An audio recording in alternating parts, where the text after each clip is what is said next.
How would you like to own your own slice of paradise just an hour outside of Nashville? How about building your dream home on Golf Course Lane, Lakeview Trail, or Riverview Road? Benton County government is liquidating land after some taxes went unpaid, and you can be the benefactor.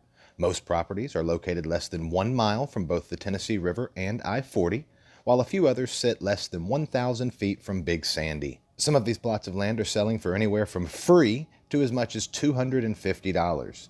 I'd say you don't want to miss this blowout sale in Benton County, but unfortunately, you already have. It's okay though, the mayor and some of his friends took advantage of this sale for you. If you think that sounds fishy, you aren't alone, and I'm going to get into the details here momentarily, but first I need to ask for your help. As we all know, censorship is a big issue, and with social media algorithms stifling the message of patriots, your involvement is more important now than ever before. Please like, share, subscribe, follow, download, screen record, republish, and tag your friends in this video. Send via text message, email, messenger, and even carrier pigeon if that's what it takes to get the word out. The best disinfectant for something that ails you is sunshine. You can also stay in touch by subscribing to our email list at patriotpunk.org. Back to the scandal. As some of you may remember, a few months ago I made a video about Hanky Panky in Benton County, Tennessee. If you don't, I'll post a link in the description. Well, in the height of that hanky panky, a few local citizens decided to do some digging into the parties involved.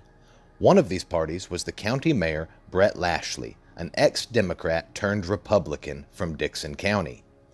In the course of their investigation, they came across a treasure trove of quitclaim deeds with Brett Lashley's signature on them. When they looked closer, several red flags caught their attention. Buried in paperwork, they noticed sale of lots for $0 and other plots of land sold directly from Benton County to Brett Lashley for incredibly low prices. Mayor Lashley having signed as both parties, buyer and seller. After this citizen reached out to me, I began trying to piece the puzzle together. Having been sent nearly 500 pages of documents, I decided to start at the beginning. It became quickly evident that these properties were almost all part of a tax seizure after the 2008 housing crash, and the county had been sitting on them for several years. These properties were listed for sale at what was apparently a public auction, although the names of those in attendance looks more like a who's who of Benton County politics. The public auction was announced in the local paper, the Camden Chronicle. However, we are unsure of how many copies actually went into public circulation. After the auction, the bids were posted in the paper once again, and counteroffers were accepted, provided that they were 10% higher than the highest bid. That doesn't appear to be what happened. As we can see, when we compare the two newspaper clippings, not every property is listed. Of the missing properties, 2 of them are located on S-Line Drive, Control Map 025H, Group B, Parcels 15 and 20.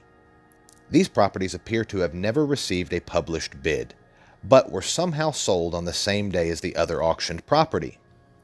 Where is S-Line Drive, you might ask? It's located just a few hundred feet from the shores of Big Sandy. S-Line Drive is surrounded by large brick homes priced as high as $1 million with private docks and wonderful views. The absolute perfect place to build your dream home.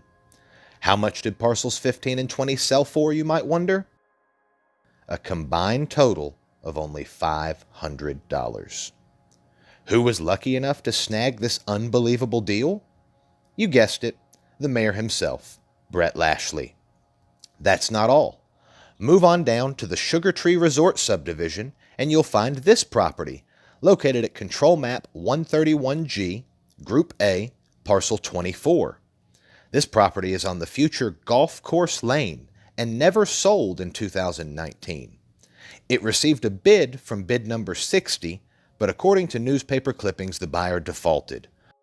About 16 months later, this property was transferred to Misty Nesbitt from the Benton County government for $0 in total consideration, and then immediately back to Brett Lashley for the same $0 in total consideration. Bid number 60 was marked default on several other properties that day, and at least 2 of these would end up resulting in $0 transfers from Misty Nesbitt to Benton County government employees. One located at Control Map 131G, Group F, Parcel 24, and another located at 131P, Group H, Parcel 7. It is unknown if there was consideration exchanged that was not listed on the deeds, or what that consideration may be. In total, about 100 parcels of land were listed in this auction, and between Mayor Brett Lashley, Misty Nesbitt, and Paul Summers, the chairman of the Benton County Audit Committee, at least 46 of these properties were purchased that day. Some of these plots have since sold for as much as 10 times as what was paid for them. Now let me be clear. I am not alleging that any of the parties involved violated the law or committed a crime. I am not an attorney, nor am I a judge, so I cannot make that call. I will say that I am concerned for the people of Benton County. I feel like they are the ones who lost out here. I don't think the intention of a public auction tax sale was to make it possible for the mayor to get property in a $500,000 neighborhood for $250 a plot. The citizens of Benton County need to get to the bottom of this. The problem with our government today is that they have lost the people's faith, and transparency is the only way we will ever heal those wounds. I don't have the resources to investigate any further, but there are people who do. I encourage you all to keep digging. Reach out to state and local leadership and demand a full investigation into the Sugartree Big Sandy scandal. Where there is smoke, there is almost always fire, and there is almost certainly more to this story. The people of Benton County have a right to know and a right to hold their public officials accountable. Please like and share this video, and if you want to continue seeing more stories like this, please be sure to support our work by visiting patriotpunk.org.